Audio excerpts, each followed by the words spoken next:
여러분 안녕하십니까? 좋은 토요일 저녁 보내고 계십니까? 네, 토요일 저녁 6시 좋은 상품 들고 찾아오는 엉클 써니 인사드립니다. 한 주 동안 안녕하셨습니까? 완연히 늦은 가을이네요. 네, 감기 조심하시고요. 오늘은 여러분들 몸을 따뜻하게 해줄 포도즙 가지고 왔습니다. 포도가 우리 너무나 흔하게 너무나 친숙하게 알고 있는 과일이고, 또 최근에는 샤인머스켓 열풍도 불고 해서 포도 많이 드셨죠? 실제 요즘에 그 유통가에서는 샤인머스켓 이외에 다른 포도는 거의 팔리지가 않는다고 합니다. 워낙 샤인머스켓의 인기가 강력해서. 근데 너무 비싸죠, 샤인머스켓. 알도 이렇게 크고 달고 씨도 없고 먹기 편하고 껍질째 그대로 먹고 다 좋은데, 그 부분에 대해서는 제가 조금 더 말씀을 드리겠지만, 포도는 정말 우리 몸에 좋은 것 같습니다. 제가 매주 가지고 오는 상품들 드시면은 진시황처럼 불로장생하고 거의 늙지도 않고 천년만년 살 것 같은데요. 저도 얘기하다 보면 조금 이렇게 공부하다 보면 이게 그렇게 좋나? 이렇게 다들 이렇게 제가 소개했던 상품 중에 강황 등등등 생각나는 것들 찾아보면은 항암, 항염, 항산화 이런 효과들은 다 기본으로 들어있거든요. 그런 좋은 성분들. 물론 이제 그런 성분들이 언제나 우리 몸에서 언제 충만한 상태로 있으면은 확실히 도움이 되겠죠. 하지만 저희 몸은 언제나 순환하고 있고 배출되고 하다 보니까 그런 좋은 성분들이 계속 섭취해줘야 된다는 거. 그게 중요한 것 같은데, 오늘도 못지않게 좋은 과일, 포도를 가지고 왔습니다. 포도는 인터넷에서 잠깐만 검색해봐도 다 나오는 얘기입니다만, 거의 기원전 3000년부터 포도 농사를 지었다. 어떤 분은 2000년 전부터 지었다.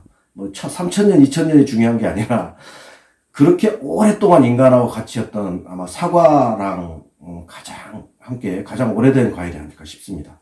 근데 그 포도의 원산이 유럽 쪽인 것 같은데, 유럽에서도 포도에 대한 영양학적 가치를 굉장히 높게 평가하거든요. 그래서 일례로는 밭에서 나는 우유다. 그 정도로 영양가가 좋다. 이렇게 얘기를 합니다. 현대 과학에서 이렇게 해석해보면, 실제로 포도에는 다양한 영양소도 들어있고, 그리고 포도당이라는 에너지원. 그러니까 우리가 어떤 이렇게 식사를 하거나, 그럼 지방이건 단백질이건 탄수화물이건, 이게 우리 몸 내에서 소화가 돼서, 그게 포도당과 당분으로 이렇게 분해가 되면서, 그게 장내 흡수해서 우리 에너지가 되는데, 포도에는 말 그대로 포도당의 형태로 들어있는 겁니다, 이게. 우리가 굳이 힘들어서 몸이 소화를 시키고 전환시키고 할 필요가 없어요. 포도당 그대로 들어있기 때문에 바로 먹자마자 이게 바로 에너지가 되는 거예요. 그러니까 예전부터 아주 고대 시대부터 이 포도는 이 체력 증진, 그리고 기력이 빠졌을 때, 이렇게 너무 피로가 심할 때 포도를 먹으면 바로 기운이 난다 하는 얘기가 바로 이 얘기거든요. 영양학적으로도 증명이 된 얘기고, 그 이외에도 이제 여러 가지 유효 성분들, 폴리페놀이라든가 이런 성분들이 굉장히 많이 들어 있습니다. 그래서 예전부터 이제 포도요법이라고, 아시는 분은 다 아시는 그 원푸드 그 다이어트 내지는 원푸드 자연요법의 원조죠, 포도요법이. 다른 거 아무것도 안 먹고 일반 단식처럼 하는데 포도만 먹는 거예요. 하루에 한 500g에서 한 1kg 정도까지 하루에 4-5번 나눠서 아무것도 안 먹고 포도만 먹는 겁니다. 한 일주일, 2주일, 3주일을. 그래도 사람이 버틴답니다. 버틸 뿐만 아니라 몸의 독소라든가 여러 가지 병증이라든가 이런 거를 몰아내서 자연적인 상태로 이렇게 치유를 시킨다라는 게 포도요법의 그 기본 원리고, 이게 이제 어떤 민간요법이 아닙니다. 남아프리카 공화국의 그 유명한 식품 영양학자가 처음에 주창을 했던 그런 이론이고요.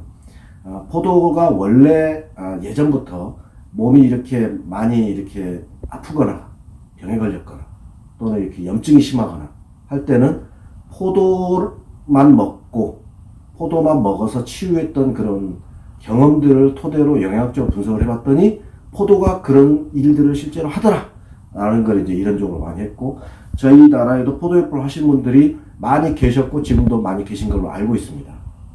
효과를 보신 분들도 많고요. 오늘 소개해드리는 상품은 유기농 포도. 거기서 우리나라에서 유기농 포도를 가장 먼저 개척하셨고, 거기에 대해서 가장 권위 있다고 말씀하시는 한남영 선생님의 밭에서 난 한남영 포도로 만든 한남용 포도즙입니다. 네. 저희가 한남용 선생님을, 이분이 이제 한국 유기농협회 그 유기농 과실 초대 회장님이시기도 하셨는데, 한 10년도 넘은 것 같아요. 제가 만나 뵌 거는. 근데 그 당시 아주 재밌는 얘기를 해주셨어요. 선생님께서 이제 일을 하시고, 또 이제 종교 활동도 열심히 하시고, 젊은 시절에. 지금 이제, 이른이 훨씬 넘으셨기 때문에 나이가 좀 많이 드셨죠. 원로 중에 원로신데, 하실 때, 굉장히 그, 중병에 걸리셨답니다. 아주 몸이 아프고, 네, 안녕하세요. 어서 오십시오. 몸이 아프고 중병에 걸리셨는데, 얼굴이 이렇게 새까매지셨대요. 그러니까 지금 보면은 약간 간 쪽이 아닐까. 제가 어떤 병명은 아마 못 들었던 것 같은데, 새까매지고 이렇게 거동을 하실 수 없을 정도로 한 30, 40대 젊은 나이에 그렇게 힘드셨는데, 병원을 이곳저곳 다 찾아봤는데도 이 정확한 어떤 치료법이라든가 치유를 못 받으시고, 이렇게 그냥 이렇게 좌절하실 때 어디선가 포도요법을 해봐라. 포도요법은 뭡니까? 하니까 물과 포도만 먹는 거다. 다른 거 아무것도 먹지 말고 물과 포도만 먹어라. 그리고 포도를 먹되 껍질과 씨까지 하나도 남김없이 다 먹어라. 우리는 보통 이렇게 포도를 껍질을 까고 이렇게 씨를 뱉고 과육만 이렇게 먹지 않습니까? 근데 껍질과 씨의 영양소가 훨씬 많이 있다는 거 여러분도 눈치채셨겠죠. 모든 과일이 다 그렇습니다. 포도도 마찬가지인데 껍질과 씨까지 그대로 다 먹으라 해서 실제로 이분이 포도요법을 몇 주 동안 하시고 많이 호전되셨대요. 그리고 그 후로도 계속 하시면서 그 병을 치유를 하셨답니다. 정말로. 포도요법의 산 증인이죠. 그러나 그 몸에 있는 병은 고쳤는데 이분에게 어떤 문제가 생겼냐면 농약 중독에 걸리셨어요. 농약 중독. 여러분, 그 농약 중독이 보통 농약들이 뭐 신경계에 이런 일종의 독이지 않습니까? 어떤 전달 물질을 차단함으로써 이렇게 성장을 못하거나 활동을 못하거나 이렇게 만드는 건데, 농약이라는 게 이제 뭐 제초제부터 시작해서 여러 가지 병해충을 쫓는 곤충들을 상충제 이런 것도 다 농약이죠. 근데 저희가 농약에 대해서 경각심을 가진 게 90년대 후반하고 2000년대 초반이에요. 안녕하세요, 피피님 어서 오십시오. 그 전에는 농약에 대한 개념이 별로 없었던 것 같습니다. 제 기억에도. 제가 식품업계에 발을 딛 때도 그때쯤이었는데, 2000년대 초반에 이제 잔류농약 검사라든가 이런 제도들이 들어오기 시작했고요. 사람들이, 안녕하세요, BJ님. 많이 농약에 대해서 경각심을 가지고 있죠. 최근에 이제 기억나는 거는 계란의 살충제 이런 것까지 식품에 있어서 여러 가지 인위적인 그런 물질들에 대한 이슈가 계속 터지고 있는데, 우리 한남용 선생님도 이 농약 중독에 걸리셨어요. 그 농약을 또 중독을 치료하시느라고 또 힘드셨던 거예요. 그러면서 이제 내가 내 몸을 관리하기 위해서 포도를 계속 먹어야 되겠는데 어디 농약을 안 친 포도가 없나 그렇게 찾아보셨는데, 당시에는 농약을 안 치면 농사를 어떻게 짓느냐. 지금처럼 유기농법이 발달한 것도 아니고 유기농을 농사를 하시는 분들이 그렇게 많았던 시절도 아니었습니다. 없었죠. 아예 없었다는 거죠. 아예. 그래서 이분이 본인이 드시기 위해서 포도 농사를 시작하십니다. 전라북도 정읍에서. 그게 벌써 40년 전입니다. 40년 전에 포도를 해서 이렇게 저희에게 포도도 보내셨습니다. 밑에 한남용 유기농 포도라고 적혀 있죠. 지금 이 포도가 그 귀하디 귀한 유기농 포도입니다. 유기농 포도. 우리 한남용 유기농 포도의 특징은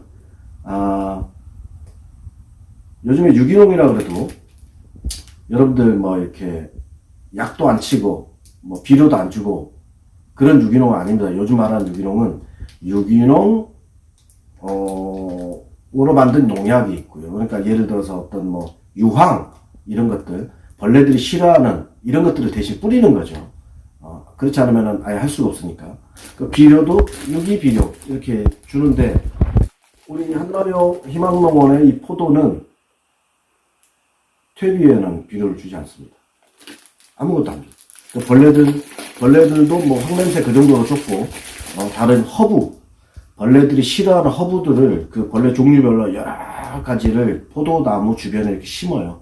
그래서 그걸로 쫓고, 뭐 그걸로 100% 되느냐? 안 되죠. 하지만은 그 정도에서 만족하는 자연 친화적인, 유기농을 넘어서는 완전 자연농법을 하시는 분이고, 그러다 보니까 수확량이 얼마 안 됩니다. 수확량이 얼마 안 되고, 포도 가격이 일반 포도처럼 팔면은 잘 안 팔리는 거예요. 그런데 포도밭은 굉장히 많이 하시거든요. 넓은 포도밭을 하는데 포도가 보통 8월 말에서 10월 초중후, 지금 이 포도는 머스카베리 A라고 아주 늦게까지 재배되는 만생종이거든요. 지금 막 딴 겁니다. 막 딴 건데 이때까지만 포도를 하고 그때 빨리빨리 과일을 팔아야 되는데 팔 수가 없는 거예요. 그래서 저희랑 상의를 해가지고 약 10년 전에 포도즙이라는 상품을 만들었죠. 이 상품이 왜 이 즙이 특별하냐? 특별한 한남용 유기농 포도로 만들었고요.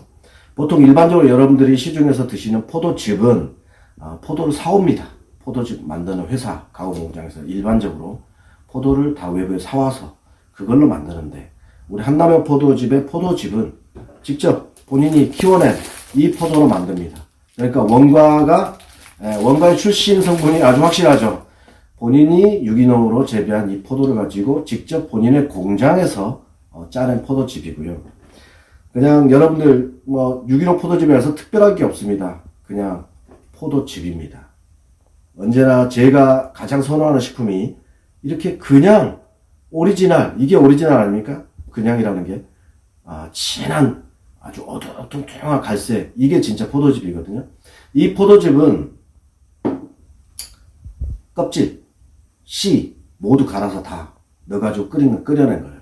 그러니까 여러분들이 과육만 드실 때 전체 포도 영양분의 한 20에서 30% 정도 주석산과 이렇게 포도당 이 정도 섭취한다 그러면, 우리 한남용 포도즙의 포도는 씨에 들어있는 폴리페놀, 그리고 우리 그 껍질에 드는 레스베라트롤 같은 우리 항암, 항염증, 그리고 심혈관계, 피를 맑게 하고 피를 순환을 잘 돌게 하고 이런 영양성분들을 모두 다 섭취할 수 있다. 이게 좋은 차별점이라고 하겠습니다.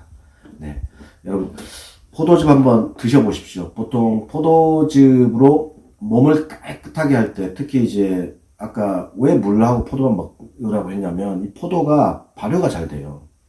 다른 그 식품들을 같이 섭취를 하면은 이게 바로 발효를 해버립니다.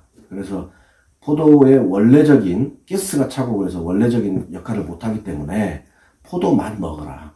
그러면 포도의 정혈작용, 피를 맑게 하고 어떤 혈관, 지방을 빼고 하는, 치유하고 하는 작용들을 제대로 할 수 있다고 해서 포도요법에서 포도만 먹으라 그러는데, 자, 아까 제가 초반에 요즘에 그 가장 여러분들 좋아하시는 샤인머스켓 얘기를 하다 말았죠. 저도 샤인머스켓은 저는 솔직히 안 좋아합니다. 제가 그 상품 소싱하는 MD 일이 원래지만 그 일을 하다가 가끔씩 농업 관련 농업회사라든가 농민들 대상으로 출강도 하고 있습니다.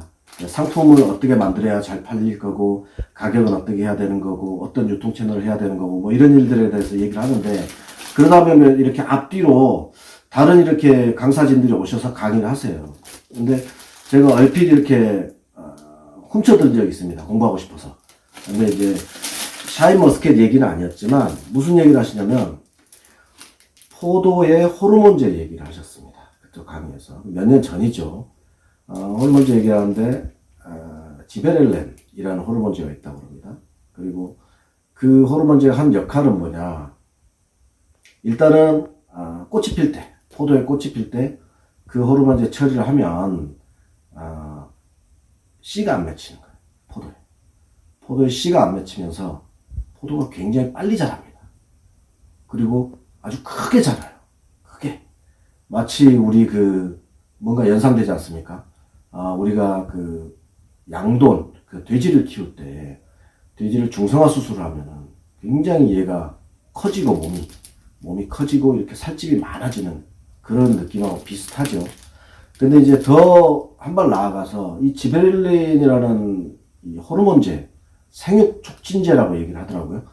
호르몬제를 사용하는 그 시기가 굉장히 맞추기 어려워서 그 시기를 좀 더 너무 빨리 뿌리면 꽃이 떨어져 버리거나 이런 문제들이 있대요. 그래서 아예 포도가 안 열리는데, 그거를 용이하게 하기 위해서 그 전에 한번 스트랩토마이신인가 제가 기억은 정확하게 안 납니다. 아마 스트랩토마이신이었던 것 같습니다. 그런 거 한번 또 뿌린답니다. 그것도 호르몬제. 그러니까 저같이 이제 먹거리를 전문적으로 이렇게 하는 사람들 입장에서는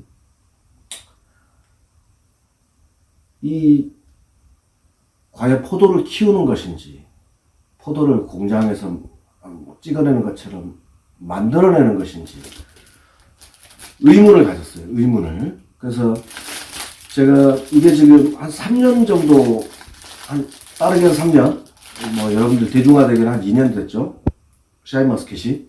근데 샤인머스켓이 지금 어떤 지방의 그 농업기술센터, 이 정부 기관 아닙니까? 농촌진흥 산하의 농업기술센터에서도 그런 호르몬제 요법에 대해서 교육까지 합니다.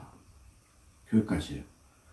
근데 최근에 작년부터 이제 정부에서도 그 심각성을, 왜냐면 그 호르몬제가 우리 인체에 어떤 영향을 끼치는지 밝혀진 게 아무것도 없거든요. 우리가, 뭡니까, 여러 가지 조작하고, 이렇게 하는 그런 곡물에 대해서 수입도, 사람들이 많이 안 좋아하고 규제도 걸고 있는 상황에서. GMO? 호르몬제, 네? GMO. 호르몬제가 어떤 영향을 하는지 알 수 없는 상황에서 단순히 과일의 상품성을 늘리고 먹기 편하게 만들고 그래서 높은 가격을 받고 또 예를 들어서 과일의 배 같은 거 있죠. 배. 제수용으로 올리는 이런 것들이 이제 추석이 보통 이렇게 빨리 올 때는 9월, 10월 초 이렇게 땡겨질 때는 과일이 정상적으로 자라면 그 날짜를 맞춰서 출하를 못 하지 않습니까?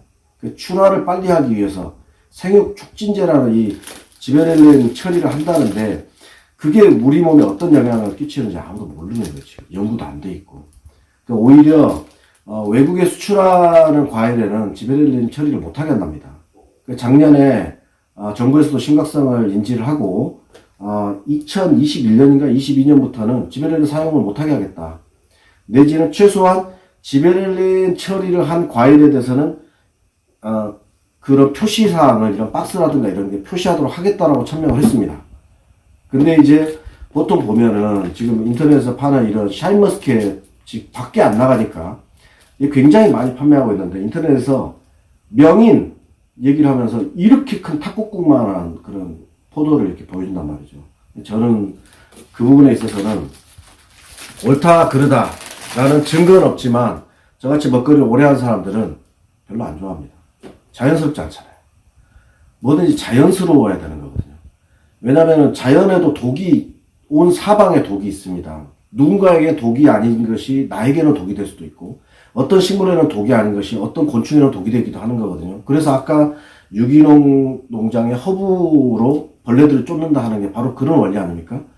그 허브가 우리 몸에 사람에게는 유익하고 아무 해가 없지만 해당 벌레에는 해가 되기 때문에 벌레들이 쫓아지는 거죠. 근데 우리 몸은 수천 년, 수만 년 동안 우리를 둘러싸고 있는 친숙한 환경이 이미 적응이 돼 있어요. 그래서 그 환경에서 뿜어내는 각종 호르몬이라든가 독 같은 것에 면역이 돼 있고 그걸 충분히 처리를 할 수가 있습니다. 하지만 우리 인간이 인위적으로 몇 년 사이에 만들어낸 이런 새로운 그런 처방의 성분들에는 과연 우리가 잘 적응을 할까? 그것이 우리 몸에 해가 없다고 장담할 수 있을까? 라고 의구심을 품는 거죠, 저는. 그래서 물론 저의 개인적인 선호입니다만은 그래서 저는 유기농을 개인적으로 좋아하고 그것이 가격이 좀 비싸고 물량이 없어서 좀 쉽게 접하기 힘들더라도 되도록 유기농을 드시는 게 좋겠습니다 하고 저 스스로도 그런 식사를 하는 걸 좋아하는 게 바로 그런 이유거든요. 제 몸이 버텨내겠느냐, 일반 사람들이 버텨내겠느냐, 또 그것들이 축적되면 어떤 영향이 있겠느냐에 대해서 불확실성을 줄이고자 하는 노력인 것입니다. 네. 오늘 포도 얘기하다가 이상한 얘기까지 들어갔는데, 저는 아무튼 이 과일에 있어서 호르몬 요법들, 개인적으로 별로 안 좋아합니다. 물론, 과학적인 근거는 없습니다. 네. 하지만은 그것이 안전하다는 근거도 없기 때문에, 네. 그것이 밝힐 때까지는 저는 여러분들에게는 되도록이면은 피해 주십사 하는 제 개인적인 견해를 말씀을 드리고 싶습니다. 아까도 얘기했듯이 포도는 1년 중에 한 서너 달밖에 먹을 수가 없는데, 우리 동의보감에도 몸을 따뜻하게 하고, 기운을 바로 나게 하고, 또 이런 그 당시에 암이라고 표현 안 했지만은, 고칠 수 없는 우리 반위라든가 이런 식으로 표현이 돼 있죠. 암을 치료한다라고 돼 있듯이 굉장히 좋은 과일이거든요. 이거를 1년 내내 언제 어디서나 드실 수 있게 만든 게 한나는 포도즙입니다. 포도 요법으로 껍질과 씨, 과육 한꺼번에 이렇게 먹는 게 가장 좋고 싱싱한 방법이겠습니다. 그렇게 안 될 때는 이렇게 껍질과 씨까지 다 갈아 넣어서 만든 포도 주스로 내 몸을 이렇게 지키는 거, 그것도 상당히 좋은 방법이라고 생각을 해요. 여러분들도 이제 포도요법에 대해서 혹시 관심 있으시면, 실제로 이제 우리 한남영 회장님은 포도요법으로 그 본인의 건강을 찾으시고, 물론 나중에는 그 당시에 농업 관행에 따라서 농약 중독에 걸리셔서 유기농을 시작한 계기가 되기도 하셨지만, 지금도 계속 지속적으로 포도가 나오는 철에는 포도를 계속 포도만 드시는 방법입니다. 다른 거 안 드시고 물하고 포도만 드시는 걸로 몸을 한 번씩 이렇게 깨끗하게 씻어내고, 그에 따라서 몸의 면역력이 증대되고, 또 겨울에 감기에 걸리지 않게 병증, 몸을 따뜻하게 해주는 그런 식으로 이 관리를 하고 계시거든요. 굉장히 건강하십니다. 지금도 나이가 많으셔도 잔병치레 없으시고, 지금도 직접 농사를 지으실 정도로 아주 정정하세요. 포도의 효과를 제대로 본 그런 케이스죠. 그래서 여러분들에게도 이런 좋은 포도 꼭 드셔보시라고 권해드리고 싶습니다. 예전에 그 포도의 종류가 전세적으로 한 10,000종 있다고 합니다. 10,000종. 유럽의 가장 그 전통적인 재배지죠. 유럽. 그 유럽 사람들 포도를 너무 좋아해서 이제 포도주는 와인은 뭐 그리스 로마 신화에도 나올 정도로 오래된 식품이지 않습니까? 그러니까 그거보다 생과로는 훨씬 오래전부터 먹었다고 생각이 되는 거죠. 와인을 마시던 그 시대에도 이 유럽 사람들은 포도를 밭에서 나는 우유다, 몸에 좋다라는 걸 알고 있었다는 거죠. 그 정도로. 그리고 기운을 북돋아주고, 혈액순환을 맑게요, 피를 맑게요, 치유하고. 피가 맑아지면은, 사실은 그 혈액이 얼마나 중요한지, 피를 맑게 한다, 정혈작용을 한다는 말은 단순한 말이 아닙니다, 여러분. 그거는 제가 의사는 아니지만, 피가 맑아진다는 거는 그만큼 피가 우리 몸에 세균이라든가 염증이라든가 이런 것들을 씻어내는 작용을 하잖아요. 그것이 이제 간이라든가 이런 장기를 거치면서 다시 정화가 되고, 계속 씻어내고, 피에는 백혈구 또 세균도 죽여내고, 이런 작용들을 하기 때문에 우리 몸 전체를 방어하는 보호막인 거예요. 그 보호막을 튼튼하게 하는 그런 역할을 한다는 뜻입니다. 그러다 보니까 이제 치매라든가 뭐 알츠하이머 이런 쪽에도 포도가 효과가 좋다라는 자료들이 인터넷이라든가 전문가들의 의견으로 많이 퍼져 있습니다. 그 중에서도 여러분들은 일반 포도 말고 정확하게 과수원에서 정확하게 재배된 유기농 포도로 직접 그 회사에서 제조한 유기농 포도즙까지 간편하게 드시라고 여러분 오늘 상품 소개해드리고 있습니다. 토요일 저녁 쌀쌀해지고 이제 환절기에 감기 걸리신 분도 많죠. 요즘에 독감 예방주사 많이 맞으시고 계시는데, 우리 한남용 유기농 포도즙 드시고 기운 내시고요. 따뜻한 겨울에 건강하게 지내시기 바랍니다. 오늘도 여러분 만나면서 반가웠습니다. 감사합니다.